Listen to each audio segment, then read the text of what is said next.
Sri Kuberan TV நேயர்கள் அனைவருக்கும் இனிய வணக்கங்கள். என் பேர் மோசஸ். நான் சென்னையில் இருக்கேன். ஏல்பி ஜோதிடர், உளவியல் ஜோதிடம், வாஸ்து கன்சல்டன்ட். இப்போது நாம் பார்த்திங்கன்னா இந்த சனி பெயர்ச்சி, இந்த சனி பெயர்ச்சி அப்படின்ன ஒன்று, சனினாவே ஒரு பயம் எல்லாருக்குள்ளேயும். ஐயோ, சனி பகவான் வந்து நீதிமான், நாம் ஏதோ தப்பு பண்ணிட்டோம், நாம் மீதி பேரெல்லாம் தப்பு பண்ணலை, நாம் தான் தப்பு பண்ணிட்டோம், அதனால் நமக்கு ஏதோ ஒரு பெரிய தண்டனை கொடுத்துருப்பா இப்படின்னு சொல்லி பல்வேறுபட்ட பயங்கள், குழப்பங்கள், சனினாவே தடுமாற்றம், ஸ்லோவாக போகக்கூடிய ஒரு மந்தத்தன்மையை கொடுப்பார். இப்படின்னு சனி பகவானை பற்றின நிறைய விஷயங்களை நம்ம கேள்விப்பட்டிருப்போம்.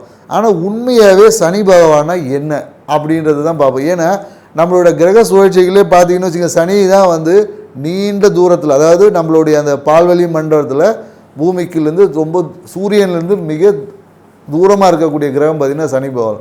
ஏன்னா அப்போ வந்து அங்கே இயற்கையாகவே அந்த இடத்துல என்னென்னாக்கா ஒளி கம்மியாக இருக்கும், குளிர்ச்சி என்பது அதிகமாக இருக்கும்.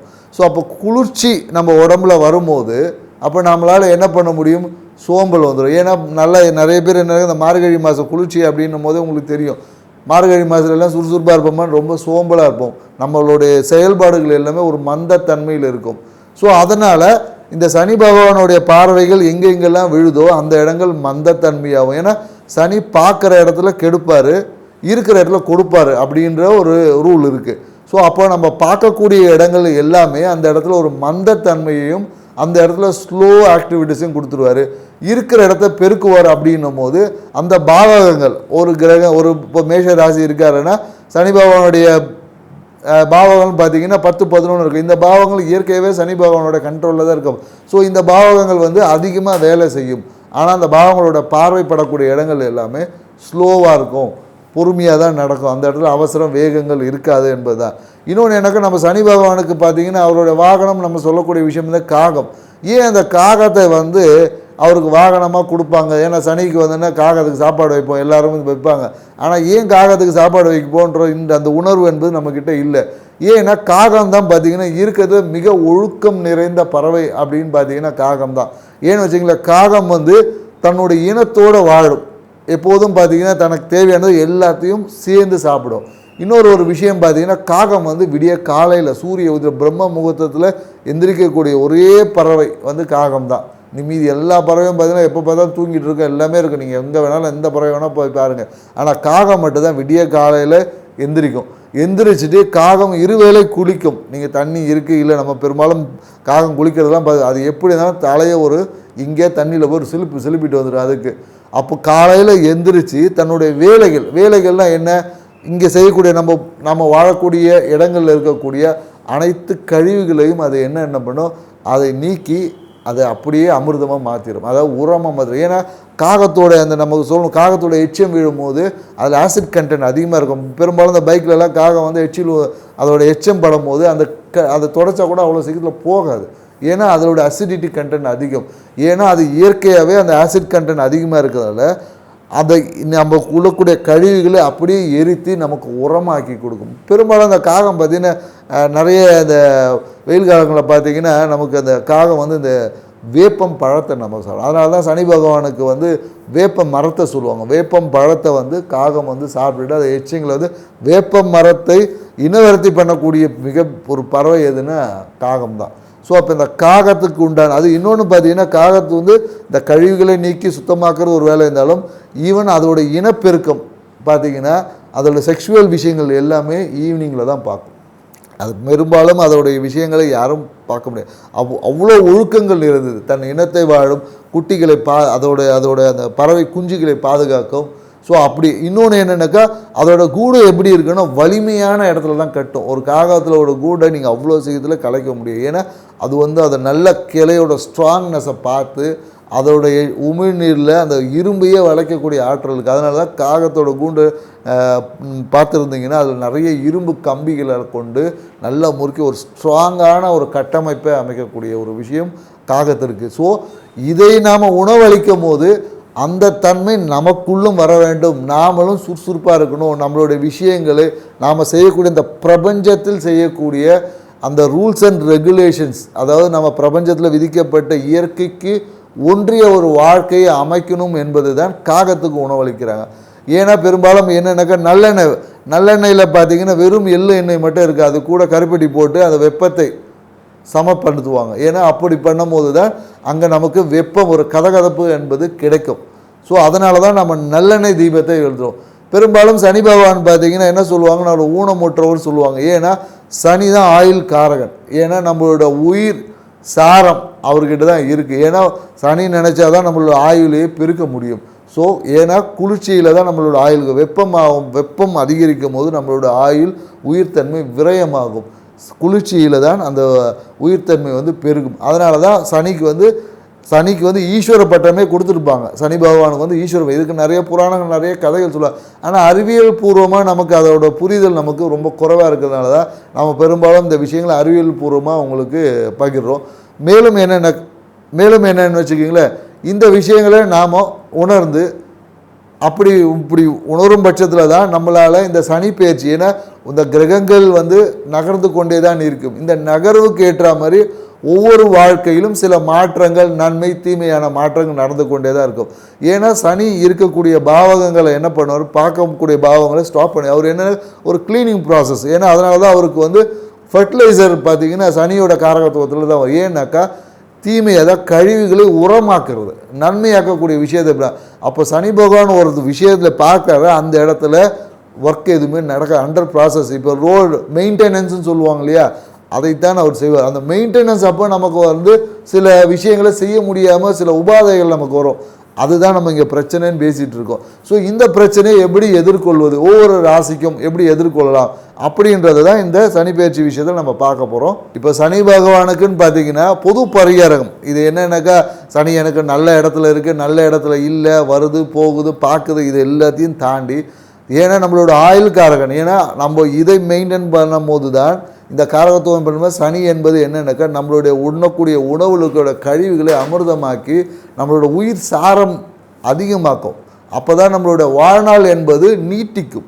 அதனால தான் அவர் ஸ்லோ அண்டு ஆயுள் காரகன் அவர் கொடுத்துருக்காங்க. ஸோ இப்போ இந்த சனி பகவானுடைய தன்மைகளை நம்மகிட்ட எப்போதும் நல்ல விஷயமா வச்சுக்கணுன்னா என்ன பண்ணலாம் அப்படின்னா, முதல்ல நம்மளோட வாழ்க்கை முறை என்னென்னாக்கா நம்மளோட இயற்கையை ஒற்றிய வாழ்க்கை முறை. காலையில் எந்திரிக்கணும், நம்மளோட வேலைகள், நம்ம அனுதினம் செய்ய வேண்டிய வேலைகள், நம்ம என்ன செய்யணும் என்பது, நம்ம வேலைக்கு போகிறது, பணம் சம்பாதிக்கிறது இது கிடையாது. நம்ம உங்கள் உடலுக்கு, ஏன்னா உடலுக்கு சாப்பிட்டாதான் நம்மளால் எனர்ஜி கிடைக்கும். வேலைக்கு போனால் எனர்ஜி கிடைக்காது. ஸோ அப்போ நமக்கு கரெக்டான டைம், ஆன் டைமில் நம்மளை சாப்பிட பழகணும். உடலுக்கு ஏற்ற அதுக்கேற்ற உடல் பயிற்சிகள், சிறு சிறு வேலைகள் செய்யக்கூடிய உடல் பயிற்சிகளை செய்யணும். பெரும்பாலும் என்னென்னாக்கா அந்த நைட்டு தூங்கணும். ஏன்னா இரவு தூக்கம் என்பது கம்பல்சரியாக இருக்கும். ஏன்னா இரவு என்பது சனிக்கு உண்டானது. ஏன்னா சூரியன் என்பது இயக்கத்துக்கு உண்டானது. அதை மாற்றி செயல்பாடு, அதாவது நம்ம செய்த விஷயங்களை எல்லாமே எனர்ஜியாக மாற்றக்கூடிய வேலையை சனி பகவான் தான் செய்வார். அதனால தான் காலையில், ஏன்னா சூரியன் உச்சமாக ஆகக்கூடிய இடத்துல சனி நீசம், சனி நீசமாக ஆகக்கூடிய இடத்துல சூரியன் நீசமாகக்கூடிய இடத்துல சனி உச்சமாவார். ஸோ அப்போது சூரியன் என்பது இயக்கம், சனி என்பது உயிர் சாரத்தை அதிகரிக்கக்கூடிய விஷயம். அப்போ இரவு தூக்கம் என்பது கம்பல்சரியாக இருக்கணும். இரவு தூக்கத்தை யார் கடைபிடித்து வாழ்க்கை முறை, இயற்கை ஒன்றிய வாழ்க்கை முறை இருக்கா, இவர்களுக்கு சனி பகவானை பற்றின எந்த பயமும் தேவையில்லைங்க. அவர் ஒன்றுமே செய்ய மாட்டார். ஏன்னா சனி பகவானுடைய தாக்கம் இருக்கிறவங்க எல்லாருக்கும் ஃபேட்டி லிவர் இருக்கும். நீங்கள் வேணால் செக் பண்ணி, யாருக்கெல்லாம் ஃபேட்டி லிவர் இருக்கோ அவங்களுக்கு கண்டிப்பாக சனி பகவானோட தாக்கம் இருக்குது. ஏன்னா அந்த அந்த அந்த கழிவாக இருக்குது, கழிவை சுத்திகரிப்பு செய்ய முடியல. அப்போ சனி எங்கள் பகவான் அங்கே வேலை செய்யலை, அவ்வளோதான் விஷயம். ஏன்னா எந்த உடம்புல எங்கெங்கெல்லாம் கழிவுகள் இருக்கோ அங்கே சனி பகவான் வேலை செய்யவில்லை. ஏன்னா கழிவை உரமாக்கக்கூடிய விஷயத்தை தான் சனி பகவான் செஞ்சிட்ருப்பார். ஸோ அதனால தான் நைட்டு நீங்கள் எப்போதும் பார்த்தீங்கன்னா, நைட்டு தூங்கலாம் வச்சிங்களா உடல் சோர்வாக இருக்கும், நைட்டு தூங்கி எஞ்சின்னு வச்சு காலையில் ஃப்ரெஷ்ஷாக இருக்கும். இதுதான், ஏன்னா அந்த ஃப்ரெஷ்னஸை கொடுப்பது எதுனா சனி பகவான் தான். ஸோ நீங்கள் இது அறிவியல் பூர்வமாகவும் நம்ம நிறைய விஷயம் சொல்லுவோம், ஆன்மீக ரீதியாக நிறைய விஷயங்கள் இருக்குது. மேலும் இப்போ நம்ம ஒவ்வொரு ராசிக்கும் இந்த சனி பயிற்சி எப்படி இருக்குது, யார் எங்கே என்ன சரி பண்ணலாம், இன்னும் பெட்டர் ஆக்கிறதுக்கான வழிகளை நம்ம இப்போ ஒவ்வொரு ராசியாக பார்ப்போம். இந்த கும்பராசி எப்போதும் சுறுசுறுப்பாகவும் உற்சாகமாக இருக்க கும்பராசி இருக்கிறாங்க. இந்த கும்பராசிக்காரங்களை மட்டும்தான் பார்த்தீங்கன்னா இந்த ஆண் பெண் ரெண்டு வித்தியாசங்கள் இருக்குது. ஏன்னா இந்த ஆண்கள், கும்பராசியில் இருக்க ஆண்கள் பார்த்தீங்கன்னா பொறுமையாக இருக்க, ரொம்ப வேகமாக செயல்படுவோம். அதே பெண்கள் பார்த்தீங்கன்னு வச்சுக்கோங்க, ரொம்ப யோசித்து ரொம்ப ஆழமாக யோசிப்பாங்க, ரொம்ப ஸ்லோவாக இருப்பாங்க. கும்பராசிக்காரங்க மட்டும்தான் இந்த ரெண்டு டிஃப்ரென்ஸ் நாங்கள் நிறைய பேர்கிட்ட பார்த்துருக்கோம். ஆண்கள் ரொம்ப உற்சாகமாக வேகமாக இருப்பாங்க, அவங்களோட செயல்பாடுகள் எல்லாமே ரொம்ப அதிவேகமாக இருக்கும். அப்படி என்னன்னாக்கா அந்த ஓவர் கான்ஃபிடென்ட் பர்சன் சொல்லுவோம் பார்த்தீங்கன்னா, அது யாரும் இல்லை, கும்பராசிக்காரங்க தான். ஏன்னா இவங்களோட பேச்சு அப்படி இருக்கும். பேச்சு எப்போதும் இந்த பொருளாதாரம் சார்ந்த விஷயம், லாபம் சார்ந்த விஷயம், மனமாட்சி சார்ந்த விஷயத்தில் இவங்க எப்போதும் இவங்களோட பேச்சுகள் அமைஞ்சிட்டு இருக்கும். மேலும் இவங்களோட விஷயங்கள் பார்த்தீங்கன்னா, இவங்களுடைய அந்த முயற்சி சார்ந்த விஷயத்தில் பார்த்தீங்கன்னா இவங்களுக்கு ஒரு அந்த அவசரம் அப்படின்னு சொல்லக்கூடிய இல்லையா, அப்படியே அந்த இப்போ ட்ரை பண்ணால் நாளைக்கே நடந்துடணும் அந்த மாதிரி வேகமான அந்த முயற்சிகளால் பார்த்தீங்கன்னா மிகப்பெரிய தொழில் நஷ்டத்தில் இந்த அவசர முடிவுகள் எடுத்து தொழில் நஷ்டம் அடைஞ்சவங்க பார்த்தீங்கன்னா கும்பராசிக்காரங்களில் நிறைய பேர் இருக்காங்க. ஸோ இவங்களோட இந்த வீடு பார்த்தீங்கன்னு வச்சுக்கிங்களேன், வீட்டில் எப்படி இருக்கும்னா மனைவி பேரில் வீடு அமைஞ்சான்னு வச்சுக்கோங்க, இவங்களுக்கு மிகப்பெரிய அதிர்ஷ்டமாக இருக்கும். இவங்க கும்பராசிக்காரவங்க மனைவி, அதான் ஆணாக இருந்தால் மனைவி பேர், பெண்கள் பேரில் வீடு இருந்துச்சுன்னா மிகப்பெரிய ஒரு அதிர்ஷ்டத்தை கொடுக்கும் கும்பராசிக்காரங்களுக்கு. இவங்களோட மனம் பார்த்தீங்கன்னு வச்சுக்கோங்களேன், எப்போதும் ஒரு ரகசிய விஷயங்கள், ஒரு மைண்டில் எப்போதும் என்னென்னாக்க ஒரு ஆழமான ஒரு பயம், கலக்கம், ஒரு முடிவெடுக்க முடியாமல் ஒரு ரகசிய உறவு சார்ந்த விஷயம், இந்த மாதிரியான விஷயங்களில் இவங்களோட மனம் ஒரு கற்பனை, ஒரு இல்யூஷன் பேஸ்லேயே இருப்பாங்க. எப்போதும் ஒரு கற்பனையை கனவு கண்டுக்கிட்டே இருப்பாங்க. இந்த பெண்கள் இதில் ரொம்ப பார்த்திங்கன்னா என்னென்னாக்கா இந்த அமானுஷம் சார்ந்த விஷயம், இந்த ஹாரர் மூவி பார்த்து ஏற்கனவே இவங்க பேசிக்கலாக ரொம்ப ஒரு பயந்த சுவாபம் உடையவங்க. ஆனாலும் மேலும் இவங்க நிறைய இந்த அமானுஷம் சார்ந்த விஷயம், பேய் படத்தை பார்த்து இவங்களுக்குள்ளேயே இவங்களுக்கு பார்த்திங்கன்னா அந்த ஓப்பன் ஹார்ட்டடாகவே இருக்குது, மூடியாகவே இருப்பாங்க. ஆனால் ஆண்கள் ரொம்ப ஓப்பன் ஹார்ட்டட் மாதிரி அப்படியே பேசி ஸ்டாப் பண்ணவே மாட்டாங்க. ஆனால் பெண்கள் பார்த்திங்கன்னா ரொம்ப அப்படியே ப்ராம்ப்டாக ரொம்ப அமைதியாக தன்னுடைய தேவைகளை கூட வெளியே சொல்கிறதுக்கு அவ்வளோ தயக்கப்படுவாங்க. ஆனால் இவங்களோட வாழ்க்கை துணை பார்த்திங்கன்னு வச்சிங்களேன், வாழ்க்கை துணை தான் இவங்கள ஆளுமை செய்யக்கூடிய நபராக இருப்பாங்க. வாழ்க்கை துணைக்கிட்ட இவங்க கண்டிப்பாக சரண்டர் ஆகி ஆகணும். மேலும் கும்பராசிக்காரங்களுக்கு இருக்கக்கூடிய ஒரே பிரச்சனை என்னக்கா, அந்த சரியான நேரத்துக்கு சாப்பிட மாட்டாங்க. ஏன்னா அதனாலேயே இவங்களுக்கு ஒரு மனம் சார்ந்த பிரச்சனை இருக்கும். மனம் என்ன சொல் பேச்சு கேட்க மாட்டாங்க. தேவையற்ற முடிவு எடுத்து எந்த முடிவு எடுத்தால் சரியாக இருக்கும் அந்த முடிவை எடுக்காமல், எந்த முடிவு எடுத்தால் தவறான முடிவுகளை எடுத்து அதனாலேயே பிரச்சனையை சந்திக்கக்கூடியதில் கும்பராசிக்கு மிஞ்சின ஆளே கிடையாது. ஸோ அதனால் நீங்கள் என்னென்னாக்கா சரியான நேரத்தில் இந்த உணவு பழக்கத்தை வைத்திங்கன்னா இந்த விஷயங்கள்லேருந்து தவிர்க்கலாம்னு சொல்லலாம். ஏன்னா உங்கள் ராசிக்கு பார்த்தீங்கன்னா 12ஆம் அதிபதியும் சனி தான். இப்போ அவர் என்னென்னாக்கா 2ல் வர்றாரு. அப்போ என்னென்னாக்கா உங்களோட விரயம், அதாவது என்னென்னாக்கா வெளியூர் பயணம் செய்தாலே பொருளாதார வரவு உங்களுக்கு வரும். பயணத்தின் வகையாக லாபங்களை பெறக்கூடிய தன்மை இந்த காலகட்டத்தில் இருக்குது. ஆனாலும் சனி பகவான் அவருடைய 3ஆம் பார்வையை உங்கள் 4ஆம் வீட்டை பார்க்கறதுனால நீங்கள் என்ன பண்ணலாம்னா இந்த வீடு சார்ந்த விஷயம், வீடை சீரமைக்கக்கூடிய விஷயங்கள் இந்த காலத்தில் நடக்கும். அதே மாதிரி என்னென்னாக்கா இந்த வாகனங்கள் இருந்ததுன்னா வாகனத்தை நீங்கள் இந்த காலத்தில் சர்வீஸ் விடுவது ரொம்ப நல்ல விஷயமா இருக்கும். ஏன்னா சர்வீஸ் விட்டுட்டு அந்த இன்சூரன்ஸ்லாம் பக்காவாக நீங்கள் பண்ணி வச்சுக்கிட்டிங்கன்னா உங்களுக்கு அது பெரிய தொல்லைகளை கொடுக்காது. மேலும் என்னென்னாக்கா 8ஆம் இடத்தையும் சனி பகவான் பார்க்கறதுனால ஸோ இந்த காலகட்டத்தில் நீங்கள் ரகசிய ஒப்பந்தங்களை ஏதாவது போட்டிருந்தீங்கன்னா அது வெளியே வந்துடும். ஏன்னா இந்த காலத்தில் ரகசிய ஒப்பந்தங்கள் டாக்குமெண்ட் எங்கேயாவது மறைச்சி வச்சுருந்தீங்கன்னு வச்சுக்கிங்களேன், ஒன்று தொலைஞ்சிரும், இல்லை அது வெளியே வந்துடும். ஸோ அதனால் டாக்குமெண்ட்டை கையாள்வது கொஞ்சம் கவனம் தேவையான விஷயமா இருக்குது. மேலும் லாபஸ்தானத்தையும் சனி பகவானோட பார்வை இருக்கிறதுனால ஸோ உங்களுடைய பொருளாதார லாபங்கள் குறையக்கூடிய காலகட்டமாக இருக்குது. ஸோ இந்த லாபத்தை குறைக்கிறதுக்கு நீங்கள் உங்களுடைய குரு வழிபாடை நீங்கள் செய்யலாம். ஆஞ்சநேயர் வழிபாடை செய்யும் போது உங்களுக்கு மிகப்பெரிய ஒரு வளர்ச்சியை லாபத்தையும் கொடுக்கும். ஸோ நீங்கள் உங்கள் கும்பராசியாக இருந்தீங்கன்னா ஆஞ்சநேயர் வழிபாடை செய்யுங்க.